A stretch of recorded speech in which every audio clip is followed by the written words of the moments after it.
Hello, this is Ryan from Let's Roleplay. It is November 20th, 2022, and you are watching Channel News, and I'm wearing my Oblivion t-shirt. It is probably the last Channel News that I'll have going while Oblivion is still on.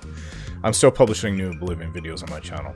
I expect it to be over with quickly, actually, probably before mid-December, so I'm looking forward to moving on to Skyrim. Alright, so I'm back with Channel News. I know I missed October. Wasn't really feeling like putting anything together. I was also sick from, I think, like the 27th of September all the way up to October 30th. Ridiculous. I had a long flu that wouldn't go away. Every week and a half or so, I'd be okay for a few days, and then it would come back. I don't know what it was, but it was just persistent and wouldn't go away. So back in November, I'm gonna put them out monthly as usual. So I tend to write out these polls sometimes, like now I'm up to January 25th, so typically a month to 2 months ahead. And sometimes polls may have been created, you know, maybe a little bit outdated or have information that's changed since then, but unless I remember that, I'm not going to change it. So there, I will be going over the polls in this video over the last 2 months.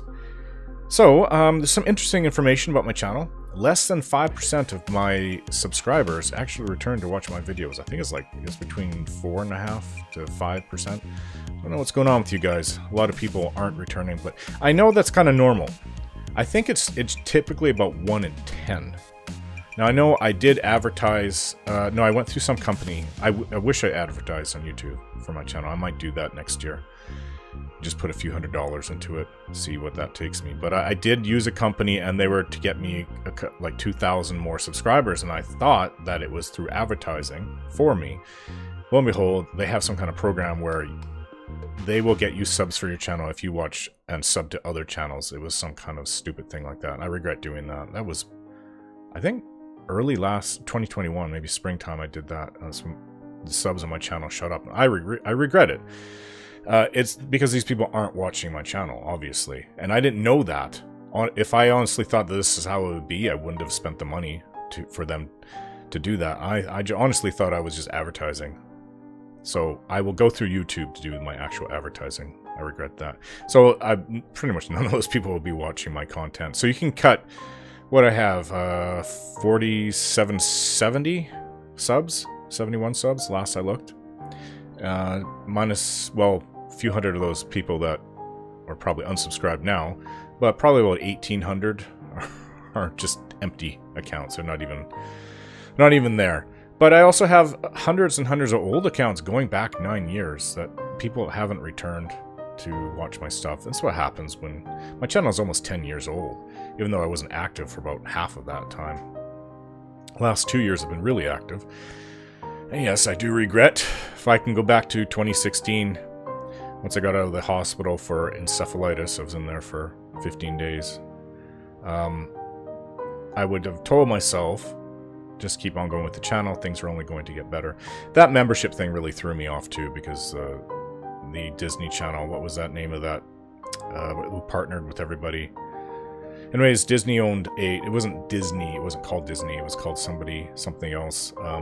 Didn't have a Disney name attached to it. They partnered with all these smaller, thousands of smaller companies, and they partnered with millions of content producers on YouTube. And they bought them out. N4GTV. It's not GT4. It's not that all the controversy that's been with that G4TV. It was N4GTV. They were around for a while, but they were bought out, and then Maker Studio, that's the name of the big head partnership that bought all the other little partners underneath there, and they partner with all the millions of people. Maker Studios just kind of cut just about everybody. I don't know what the threshold was, but so what they would do for these partnerships is that you would pay, what was it, 10% more of your income towards the partner, but they would provide you with a lot more well-paying commercials. I can't tell you if that actually is legitimate, but that's what everybody around 2012 to 2015 was doing, and I got caught up with it probably around 2014 and 2015. 2014, I think. Yeah, when my channel when I really started putting out a lot of content for my channel, 2014. And Maker Studios just had all the little guys underneath them let everybody go. So I was one of those, unfortunately. I don't even think I had 2,000 subs back then. But my channel, ironically, had more viewers and more watch time than I'm getting now. So it just goes to show you. And I thought, there's a whole bunch of stuff I can get into. It may be a little bit boring, but I thought that, you know, I think it had a lot to do with the niche game that I was doing, Project 1999. Not many people were doing it, and people kept on saying they liked the sound of my voice, and I think that goes pretty far. I mean, you can't just say stupid things all the time. I really... But, and it doesn't matter, you have a good voice, but I hate what you say. No, you have to say intelligent things, and so I would just talk about everything. Game, my life, as I'm playing. And people seem to like that. I mean, some people were telling me they love to put my Project 1999 EverQuest videos on at night for them to go to sleep to it, so, because they like the sound of my voice. But, yeah, things have changed. Since then, when I got back into my channel in 2020, I wanted to focus just on the in-character Let's Roleplay videos. So that's where my passion is. I love doing that. I love writing. I love the acting out and reacting to everything. And that's the thing with my videos. Half the time, I don't know where I'm going, how things are going to happen, right? It's not that... Some of the games I have played, yes, and like Pillars of Eternity 1 and 2, I have not played them before, so every single thing was new to me as I went through it, and I just kind of reacted to it. Other things like the Baldur's Gate games and Fallout 4, Oblivion to an extent, but I maybe finished half the game back in the day, and Skyrim, about the same thing, maybe half, maybe 2/3. No, with the DLC, I didn't even go into Solstheim, so... Maybe around half, maybe just over half for Skyrim. I've got an idea of what I want to do based on what I've done in the past for the games that I've played. But, you know, making different choices and not playing it for years, you forget some things. And keeping my mind in that character as I'm going, I react to things in a different way than I never ever even thought I would. I didn't realize before I started acting in character for Fallout 4 that it would be so depressing. Like, literally, the name of the first video is Losing Everything. The guy lost everything. Everything. There's nothing that he had, right? Besides maybe the wreck of his house and Codsworth when he gets out there and meets him. But there's nothing. Everything is taken from him. Literally everything. I can't imagine living that life. You might as well be transported, just you yourself, to an alien planet. And not know, I mean, anything. What that planet is like, have no knowledge. Then that's kind of what it's like to be in that character's shoes. It'd be pretty horrific seeing your spouse get murdered in front of you, your child kidnapped, the entire world destroyed, no friends, no family. Get out of the vault and you have absolutely nothing but a pistol on you and your vault suit. Yeah, so going through that, like, I never saw that coming. I never like, oh, I'm gonna make this really depressing. No, as I was doing it, I was in that character's head, and I'm like, after I made the first few videos, I'm like, whoa, this is... I didn't see it like this before, because, you know, when you play single player, everything, you know, fun and on your own. You know what I'm talking about. When you play on your own, not single player, it's it's not the same experience as if you were actually that character. Now, things like the Elder Scrolls are a little bit different. Well, you do start out in prison for the 3, 4, and 5. You're going to your execution in 5. So, I mean, it starts a bit grim, but after that, it's pretty much okay. It's pretty wide open with what you want to do. And that's also the thing, though. People say Fallout 4 is really half... Like, I did a poll. What do you not like about the game? Half of it's written for you. It's true, and it's not just that your child was kidnapped and that your spouse is murdered in front of you. If you're a male, you were in the army. If you're female, you were a lawyer. It's not just that. It's just the fact that the world, because you were there before the world ended, and then you're there afterwards, even just that's a huge jump. You can write so much into that. You can write your own character. There's so much. It's not limiting that much, in my opinion. Yeah, your spouse is dead, you were in the army, and your child was taken from you, and you got to pursue getting him back. But that's just about it. And that for a writer to go in there and write out a story, to me, that was actually really helpful guidelines. It wasn't limiting. It actually, in a way, was kind of liberating, because if you've ever written something completely unique on your own, and I have done that, I've written a whole world on my own back in my earlier 30s, almost 47. I'll be 47 in December. It's not easy. You're going to be borrowing a lot from things, and you'll try to come up with your own things as well, but it's not easy, at least from my experience. Maybe other people have done it, and this world building thing, it's got to be convincing, it takes time, and it's got to be logical and work together and kind of come together and make sense. For writing for these video games, I have most of the world building, almost all of it's there for me. I just have to write my character into that world that's already built. And I really don't mind the limitations that Fallout 4. I mean, I don't know, maybe you want to be a guy that was part of a bike club, a motorcycle club, like Sons of Anarchy, and you were a lawless, evil person before. I mean, people want to write their own things, but for me, writing this one story for Fallout 4 is very liberating, and I very much enjoyed it, actually. It's a change, and also the fact that it's so much closer to our real world in Fallout than, obviously, like the Elder Scrolls or Forgotten Realms and things like that. That's straight up fantasy. Different world, different rules. I know it's an alternate world for Fallout, but you know what I'm trying to say. So, I mean, I find it great, actually, to have some borders that I have to adhere to as I'm writing my character. So, I got off on a huge tangent there, but interesting. So, counting the number of main quests left for the Shivering Isles, I think there's a couple side quests. I'm not sure if I'm going to... I might do one. I'll look at it.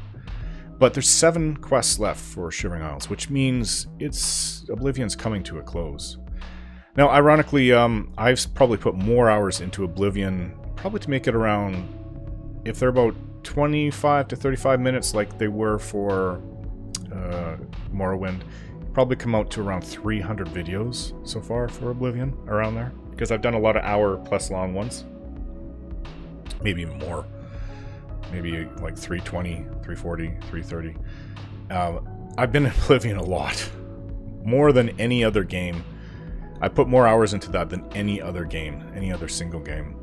And including it was over 200 for Dragon Age Inquisition. And I was doing 20 to 30 minute videos with that too. So yeah, I think this is the #1 game I put hours into. It's soaked up a lot of time.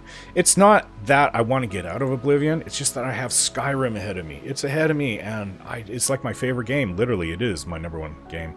I wish I had a poster. You can see the bottom of Fallout up there, Fallout 4.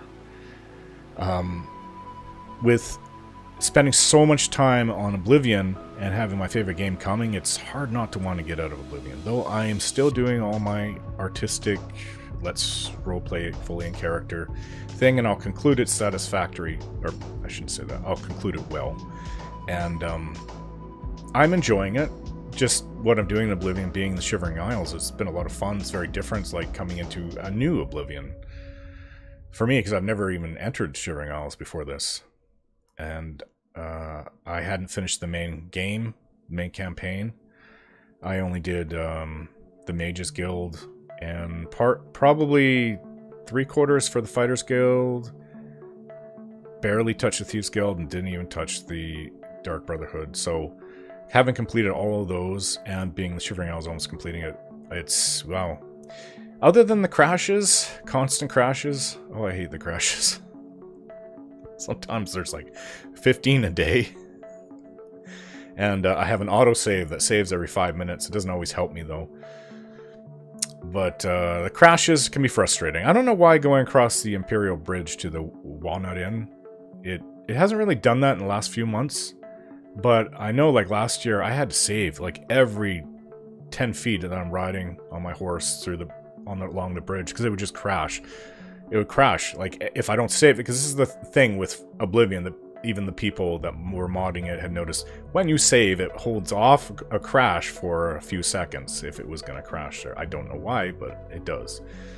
Maybe some tech geek would know why but I have no idea why. I just know it does that. So when you save, you're kind of prolonging it from crashing. But it's fun. I really do like Malcolm Montrose. Not my favorite character. I would say Ryan. What was his last name? It's not my real last name. Ryan Moore is probably my favorite character I've done in my entire channel. Then I would say from Sunil Rilvain would be my second. And let's hope Skyrim will be maybe even, well, it'll be in the top third, I hope. I'm also really looking forward to Starfield coming out next year. And I have an announcement I'm going to make about that, I think, in the next month's Let's Roleplay, or channel news, I mean. So, Resident Evil 4 remake, I love Leon. Resident Evil 4, I got it like 3-4 years after it came out, so around 2007, 2008, maybe even 2009.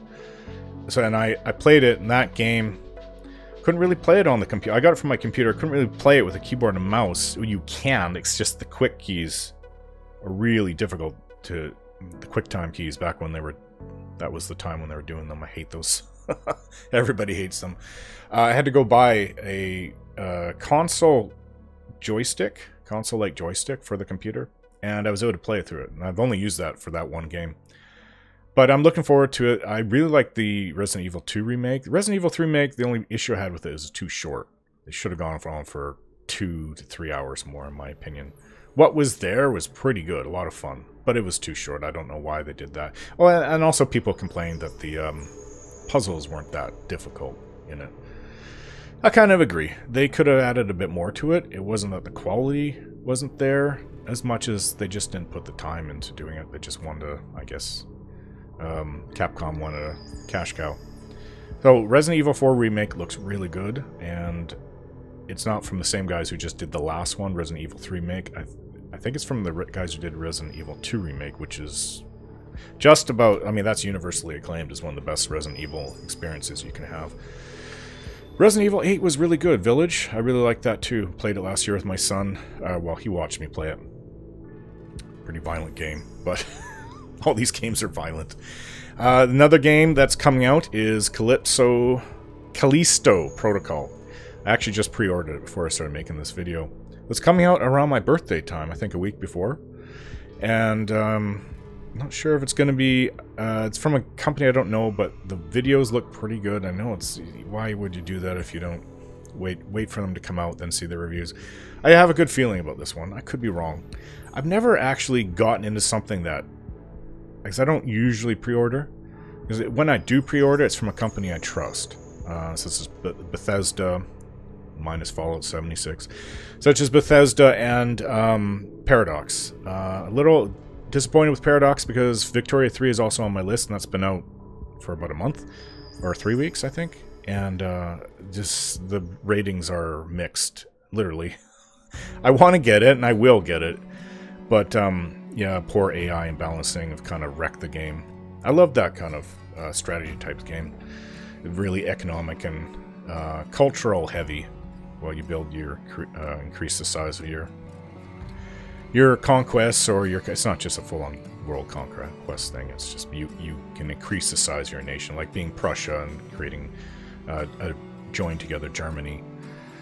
I guess, as the Europeans, they can, you know, go into Africa, what they did in the late 1800s, so it's from 1836 to 1936, right before Hearts of Iron 4, which is my favorite strategy game.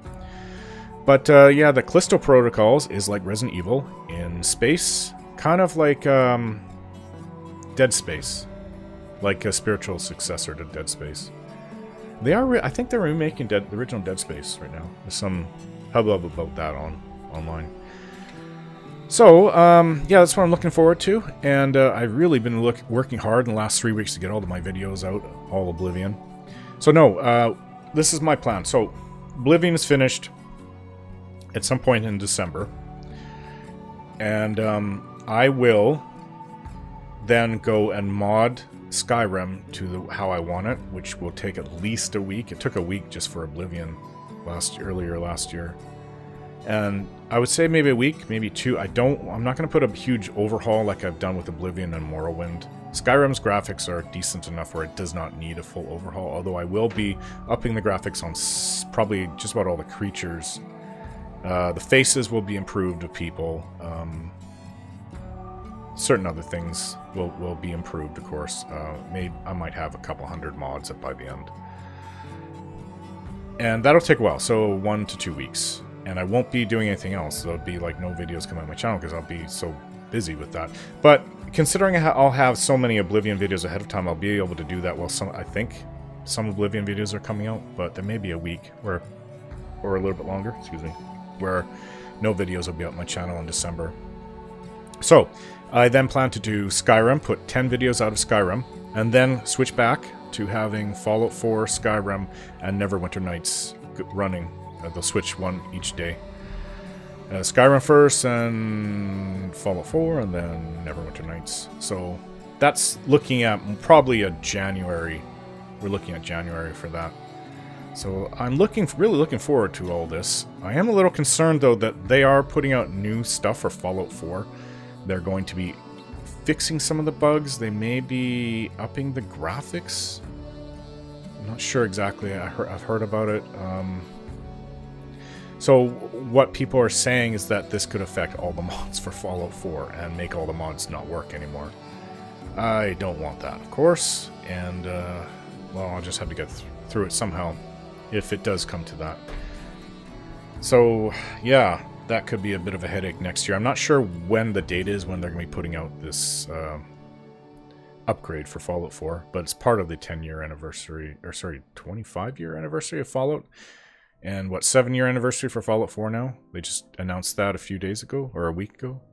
When did it come out? 11/11, I think? Not sure what the date was. Back in 2011, November 11th. Oh yeah, 3/11s, that would kind of make sense. Alright, so, now that I've talked your ear off, let's get to the polls. Well, this one's easy. No one left a comment. Who is your favorite female character to romance in Fallout 4? So here, this is what I talk about dated, because I made this months before, when Buck was still here. Buck has been banned by YouTube, not that I ever would have done that. Wait, why are there only 3 and not 5? That's a good question. There are 5 romanceable male characters. No, Buck, Ada is not romanceable, though I assume you can make a mod for that. I didn't even look into that, but I can see it happening. So, of the 3, Piper Wright won. I feel like I'm going to sneeze. Of course she won. That was who I romanced in my first playthrough, actually. Then Kate, 18%. I mean, don't get me wrong, I like all 3 of them. It's not like I dislike any of them.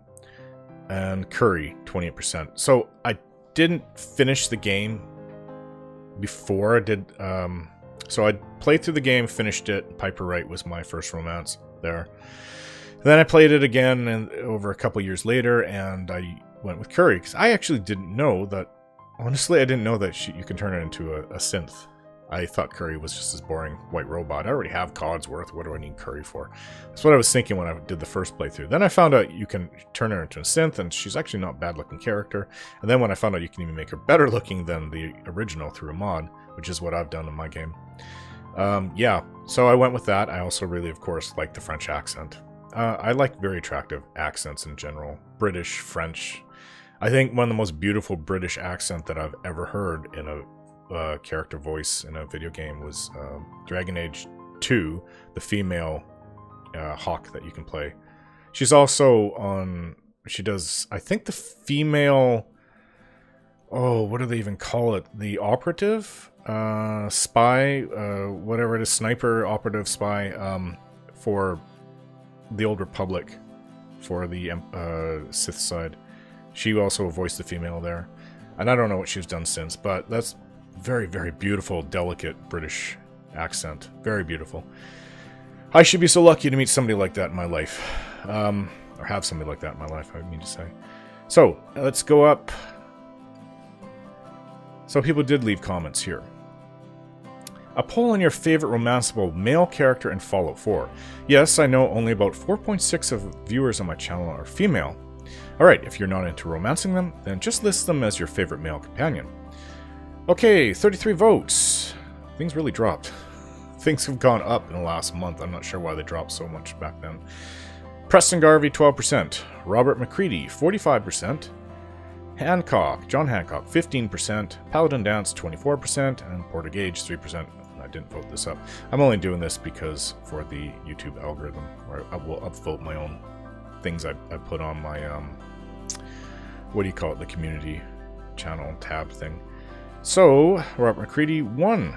I don't know, I mean, I don't know if I've completed his character. I didn't with my first playthrough. I don't even know if I got him to join me. It almost sounds like I rushed to the end. Maybe I did. I was doing this on my own time after. I didn't make videos of it, of course. Late 2015, early 2016. I think I finished it in the spring of 2016 while I was still putting out all the videos on my channel before my channel ended for 4 years. So yeah, Rob McCready seems like a decent guy. I know his kid is sick. I can't believe that you meet him in Fallout 3. It's really strange. He's just one of the little boys at Lamplight. Paladin Dance, I don't know. He's the second most chosen one. I think he's okay. I know if you go through the Brotherhood of Steel, he has more of an arc. If you don't join, like stick with them as your main faction, then that's all I've seen. He's more limited. I know that you can execute him because he's outed as a synth. And that would be interesting to actually talk with him about that. I've never done it or seen it before. But I always, all my playthroughs, and the reason why I'm doing it now, if I was to do another playthrough, I wouldn't go with the militia. Minutemen, I mean to say. Because I've already done that. I've done that with my first playthrough. Because I've done it, I enjoyed it. I wanted to put that into this Let's Roleplay version of, with my character, Ryan Moore. If I was to do it again, I would definitely go with the Brotherhood of Steel and go through that faction to the end. So then it's John Hancock. Actually, I think he's kind of a cool guy. Every time I look at him, I just wonder, I think to myself, there's no way I would ever make myself turn into a ghoul. I don't care. No way. I'm too vain, I guess, but I couldn't. I don't care if it makes me live forever. I wouldn't want to look like that. So, he's a cool guy. I guess my opinion isn't going to be very popular, because then it goes down to Preston Garvey, and he's not too popular with a lot of people because he's always giving you those Minutemen quests.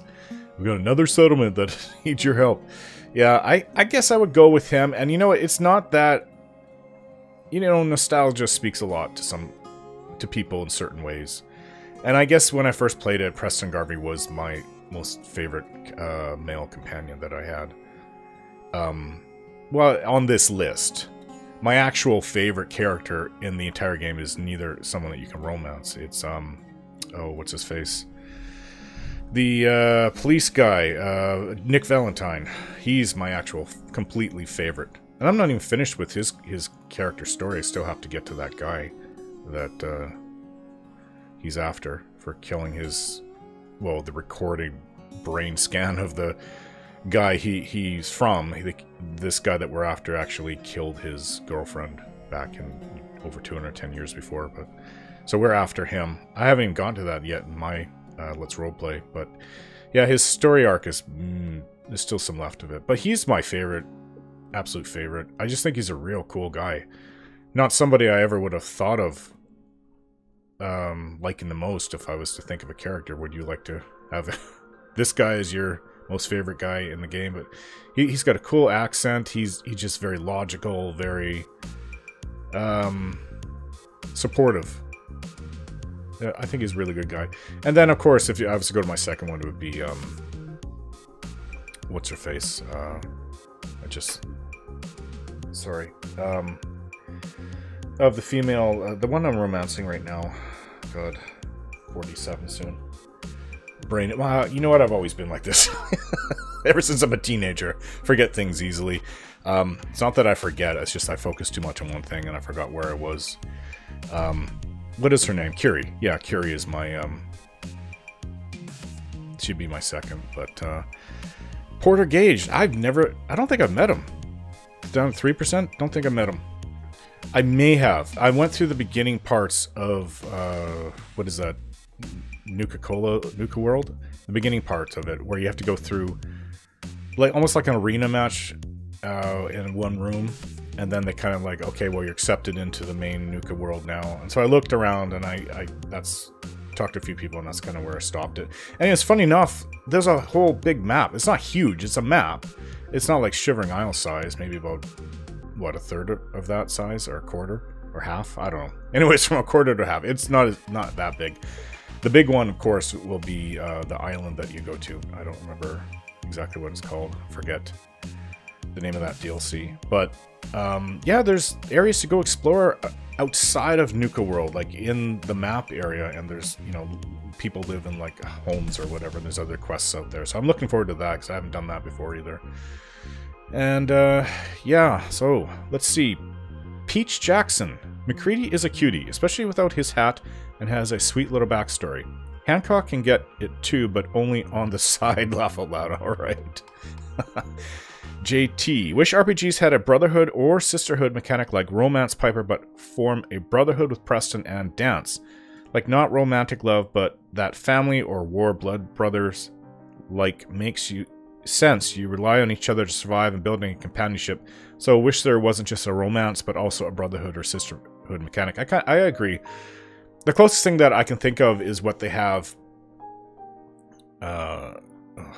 Jeez, brain fog. What is the name of that game? It's a strategy game. XCOM 2.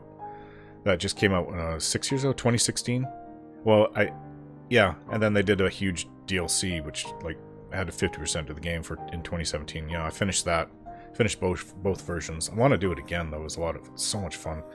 It can be really frustrating at times, but it's a lot of fun. They have it so your two characters, you don't really know anything about your guys other than how good they are at their job. So, but they can form bonds with people, right? And if that person is killed, then it really affects them. But when they're together on the map, they have a bonus together. And it's kind of neat because you can also see it's called the Avenger. The Avenger, not Avengers. It's called the Avenger, your ship, your alien ship that you have as your main base. And you can actually see them together and the bar or working out together or doing whatever.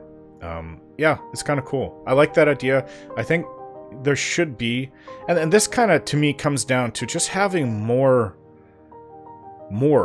that you can do with your companions. More, and I'm just saying romance and sex. I'm just like just getting to know more about them, more interaction.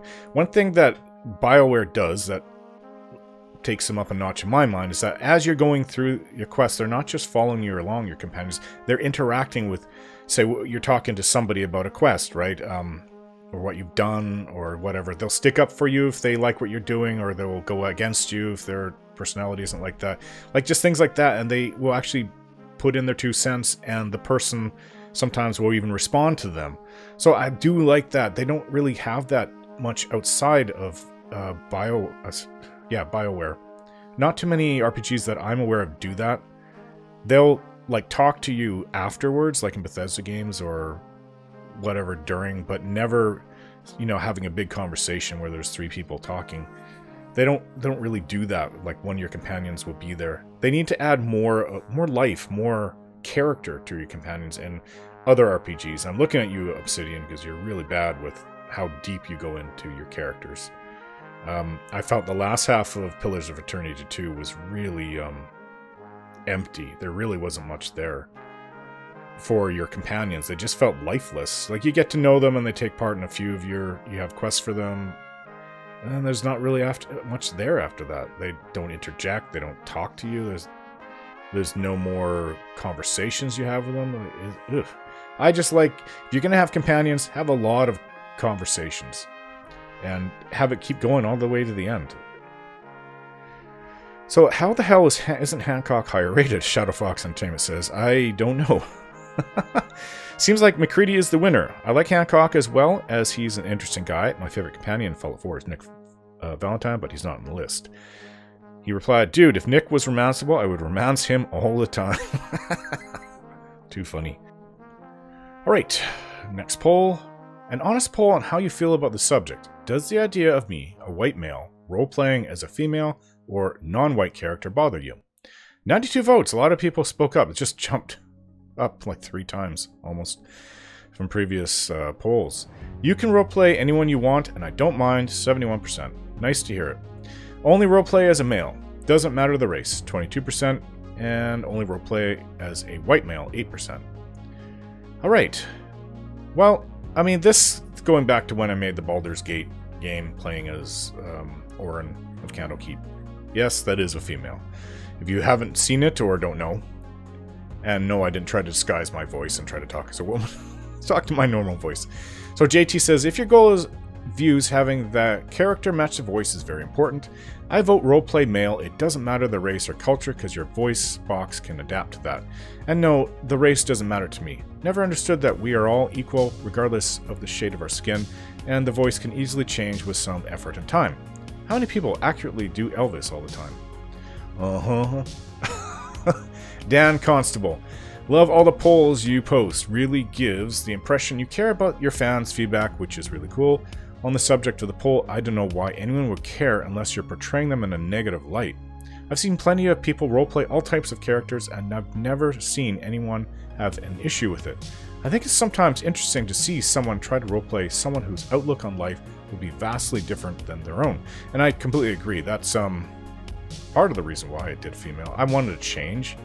I mean, almost the only thing I did female Hawk for Dragon Age 2. It wasn't fully in character, but I did fully in character Orin of Candlekeep for Baldur's Gate 1 and 2. I don't plan to do any more unless someone can really come up with a convincing thing to tell me that it shouldn't freaking matter. But I've had a lot of people say that they won't watch it because I'm role-playing as a female. I don't mind playing as myself, or as a male.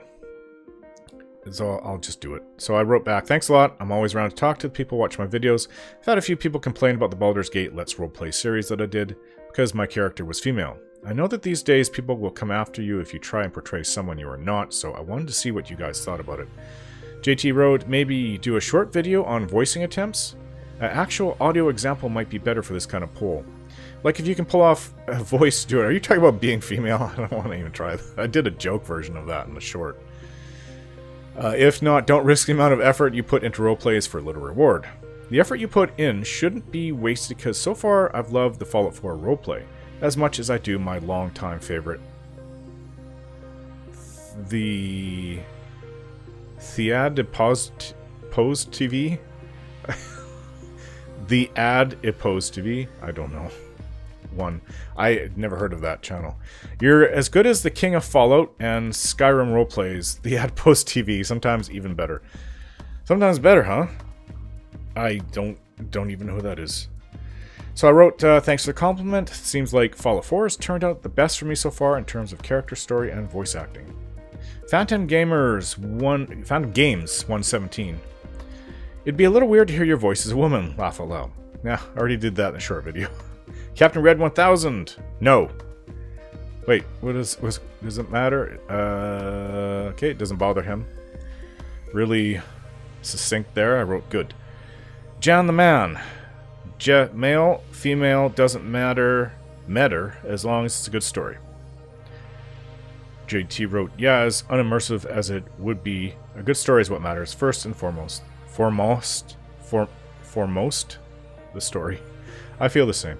Alright, so let's get on to the next poll. How do you feel about the game lineup in my Let's Roleplay slots? I have 3 games running currently, and I cannot introduce another one until one is complete, so I refer to them as Let's Roleplay slots. Here's the current Let's Roleplay slot setup, along with the game to replace it when it's complete. So, right now, Oblivion to Skyrim, talked about that enough, to Elder Scrolls 6 or Daggerfall in the Unity engine. We will see when the time comes. And I just put out a video today of Daggerfall in the Unity engine. Check it out, it's in the community tab. And Fallout 4 to Fallout 1, then Fallout 2, and then, well, I didn't write after that, but Fallout 3 and Fallout New Vegas. And I don't know what I'll do with that slot afterwards, because I seriously doubt Fallout 5 will be out, because they recently said we're looking in the 2030s for that, so maybe I'll put out The Witcher after Fallout. So, the Witcher games. And then there's, or even after Neverwinter Nights, sorry, the Forgotten Realms games. So right now, Neverwinter Nights, then Neverwinter Nights 2, and then Baldur's Gate 3. I'm sure if that's still in early access, it'd be kind of ridiculous. But I heard it could go into 2023 for that. So the graphics look awesome in Baldur's Gate 3. I've never played it or even watched videos of it, actually, but I own it. I've owned it for about a year. Unfortunately, can't really get to it when they're still putting out tons of content. All right, 44 votes. 86% chose sounds good, great to me. I know you will give us good content. 11%, it's okay. A game switch on 1 or 2 could be better. 11%. And 2% went with, I'm not too happy about 2 or more of the next games coming. And nobody left any comment. This is when I was sick. This is like in the middle of it. I believe I'm getting better. I like this. I'll try to put out a video this weekend. No promises or anything. This one hit me for much longer than I thought. I got worse after a week of massive fatigue. Not sure if starting to feel better or getting used to feeling like shit. Yeah. And this one got a lot of votes. How did you find my channel? So 80 votes, YouTube search, 86%. That's what I figured would be the number one. A browser search, 1%. I thought it'd be more than that, actually. 6% word of mouth from a friend or website. Now, I've talked to a few people about that. That's how they found me. From Nexus Mods, 4%. It's a little surprising. From Steam, 3%. So I am advertising on Nexus Mods and Steam daily for my, well, for Nexus Mods whenever I put a new video, like pretty much daily these days. And let's read. Rolf Alfblood, who has actually been posting more than anybody in the last few weeks. I just found you a couple days ago as I was looking for Morrowind playthroughs. Yours is right up my alley as it reminds me of a time back in the day when I was very active on the UESP forums. I do go there once in a while. Unofficial Elder Scrolls... What the heck does the P stand for? I forget. Looking forward to your Oblivion series next. Thanks a lot. I hope you enjoy it too. Joseph Burrell was looking for Dragon Age Origins video and ended up watching the Howl playlist. So I was a little confused about the Howl playlist because there is an Arl Howl. But I think that they meant Hole. But I jokingly wrote back, wait, the Howls as in Arl Howl? If not, that's quite the typo. Because Arl Howl is the one that killed my guy's family, so... And I took revenge in the game. So Shadow Fox Entertainment, I was looking for a Dragon Age playthrough. Well, you found them. I think he's currently going through my Dragon Age 2 videos. So I have, whoa, probably almost 600 Dragon Age videos in total. It's a lot. Between the 3 games. Captain Red 1000. Brought here from YouTube recommendations way back when Dragon Age Origins was something I watched more frequently. Wait, did I go over 300 videos in Dragon Age Inquisition? I might have. But still, they're 20 minutes, half an hour videos, so nowhere near as long as the Oblivion one. The time I put into Oblivion. So, brought here from YouTube recommendations way back in Dragon Age Origins, something I watched more frequently. Yeah, and I remember you commenting back then. That was 2014 when I started that. Yep, back in the day, I wrote back. I think it was around 2014 you joined. You are the only original before I took my 4-year break to still comment. He wrote back, I'm pleased to still be here. Pleased that you're still here and hope that you continue to enjoy yourself with life, whatever you do. And, yeah, this is when I was sick, keep in mind. Near the last week of it, I think. I wrote back, I'm still recovering. I felt better last night. Today seems an improvement. This happened to me twice in the last month, and then I get sick again. It's been ridiculous. I plan to return when I can and continue where I left off with Oblivion. Sorry about the delay. Captain Red 1000 wrote back, I keep saying this, mate. He's from Australia. G'day, mate. But your health and well-being and the health and well-being of your family comes before anything, especially when it's volatile as volatile as it appears to be. I wish nothing but the best, mate. And I have my wife from Jamaica who says man all the time. Looking for a good Skyrim playthrough that interact with the voice acting. From Mitty XXX. Skyrim as soon as Oblivion is complete. I wrote back. Mitty wrote, no rush on the Skyrim. She wrote it back twice. She really doesn't want to rush on the Skyrim.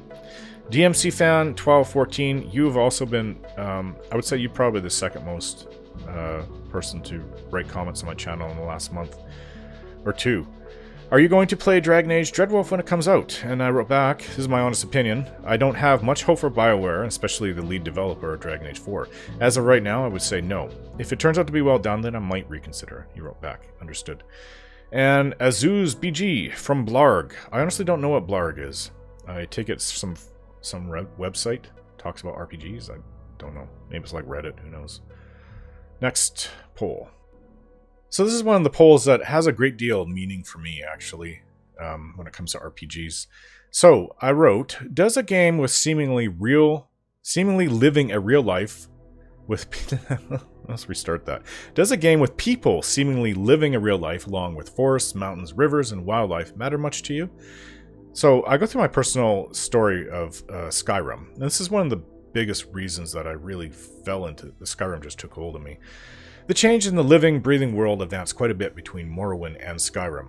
Oblivion was in the middle, even though the schedule and actually doing activity was created for Oblivion, for the NPCs. Before that, everyone just stood there or walked around aimlessly. In Skyrim, when you enter the small town of Helgen, the people living there gathered to see the prison wagons and the executions. They talked amongst themselves, and it felt like something these people would really do in real life. Well, that's what I mean. Between Helgen and Riverwood, I experienced seeing beautiful mountains, rivers, forests, and some wildlife. In Riverwood, I saw people cutting logs, chopping wood, farming, hunting, along with a bard singing in a tavern. And the NPCs actually had conversations amongst themselves that actually made logical sense compared to Oblivion. I don't know you, and I don't want to know you. I just actually heard that. That's in Split, in the Shivering Isles. That I was really laughing at that. How ridiculous is that? Everybody was doubled. So there's manic part and there's demented part, and you're like having a twin, but you're on the opposite sides of the, I guess, mental health spectrum. No, because that would be healthy and unhealthy. No, whatever. Manic and demented sides, and they hated each other. Both sides wanted each other dead, and so I had to make a choice which side I'd go. But yes, that's an example of... It's funny, but a lot of the conversations you hear between people in Oblivion... I know it's a 2006 game, that was great back in the day. I loved it back then. It was an advance, it was a step up from Morrowind, where they didn't say anything to each other. But a lot of the conversations are just really simple, and sometimes oftentimes nonsensical. Or you just hear a repeat of them. I know that sometimes conversations repeat in Skyrim. So, needless to say, this took me into a very great degree. It was the starting point of me falling in love with Skyrim, and it's still my favorite game today. It wasn't, of course, just the more alive world, but it, along with all the numerous mechanical improvements and just plain new mechanics, such as a companion, all added up. Yes, Skyrim isn't perfect, but it was a huge leap forward, something that in my younger years was just a dream. So 48 votes. Yes, it matters very much to me. It brings me into the world. 81%. Yes and no. I like it, but it's not really important to me. 17%. No, things like this mean little to me. 2%. This, I cannot... I don't know. Why do you even like RPGs? Because if you chose that... You know, I swear some people just choose things like this just to be different. Captain Red 1000. Not every game is capable of emulating such a feat, and fewer still can do it convincingly. That's why it's always impressive when it does happen. I wrote back, I think we are inching closer and closer towards a believable, living, breathing world. We'll get there one day. Next poll. When playing an RPG, do you prefer first person or third person? Examples of this. All of Bethesda's open world games are standard in first person. I guess I didn't write this too well. Unless you switch to a clumsy third person or use that mod in Skyrim for combat. Cyberpunk 2077 is also in first person. The Mass Effect and Witcher games are in third person. 67 votes. 27% chose I always prefer first person. You can see more in front of you. 10% went with I always prefer third person. You are aware of more around you. Actually, yeah, I like the idea of both. In Resident Evil, I do prefer third person, just because it is pretty important to see what's around you. You don't always see that in first person. It's not as important, so far from my experience, in, say, the Bethesda or Cyberpunk game. Which is weird, why they went from the third person, from the Witcher games to first person. I mean, it's the same company, CD Projekt Red, for Cyberpunk 2077. So either way is good for me so long as it looks and feels right. 63%. Okay, well then let's go up. Nobody said anything here either. So, if you like my work and appreciate my channel, does it make much difference if I put up my channel news videos? 54 votes. 63%, yes, I like to hear about your channel and life. Sometimes I give them a watch, 26%. No, I just care about the Let's Roleplays, 11%. Well, it makes me feel good to see that people do watch them. That's 89% it comes out to. Next one, well there's some comments in this one. I can't go back without it going all the way back to the top, which is okay now because I'm nearly there anyways.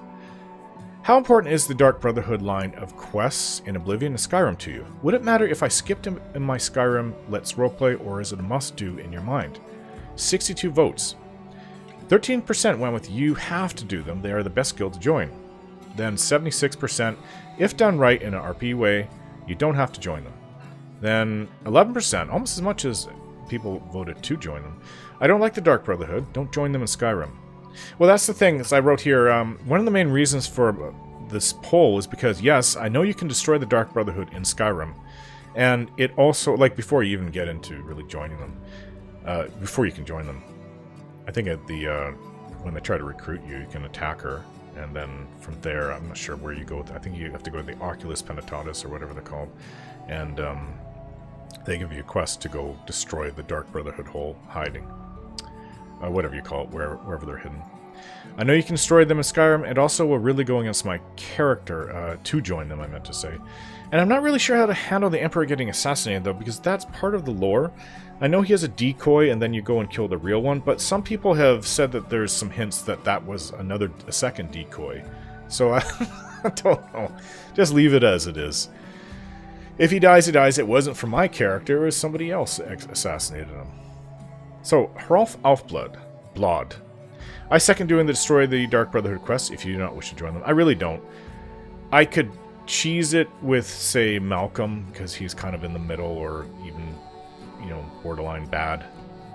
But with the character I plan to do for Skyrim, he's not gonna... it just would go against him to start assassinating people like that. And then joining such a dark organization of murder. I just don't want to be that in that. So Captain Red 1000 wrote, destroying them is always an option in Skyrim, and I wrote back, yes, that's actually most of the reason for this poll. Okay, so let's go back. We're still recording. Did I just do this? Yeah. Okay, we're at the top then. That's it. I do really like this. Yeah, this is me. This really is me. Mom, who is your favorite? Oblivion and Skyrim kids. Sweetie, I love you both equally. Oblivion runs away, and then Mom says, it's you, and by a lot. Yeah, I do like that. When I saw that on Twitter, I just had to laugh. I had to use that here. But yeah, Skyrim is pretty much my favorite game of all time. Alright, let's wrap this up then.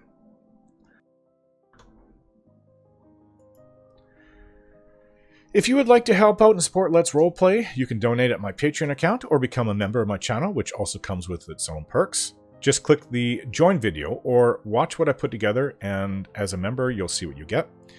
Speaking of patrons, Patreon actually gives me 80% of the money given, whereas YouTube gives me 70%. However, you do get the perks with YouTube. Everyone who donates to me on Patreon also gets their names posted as supporters at the end of my videos. Alright, thanks for watching, and we'll see you again.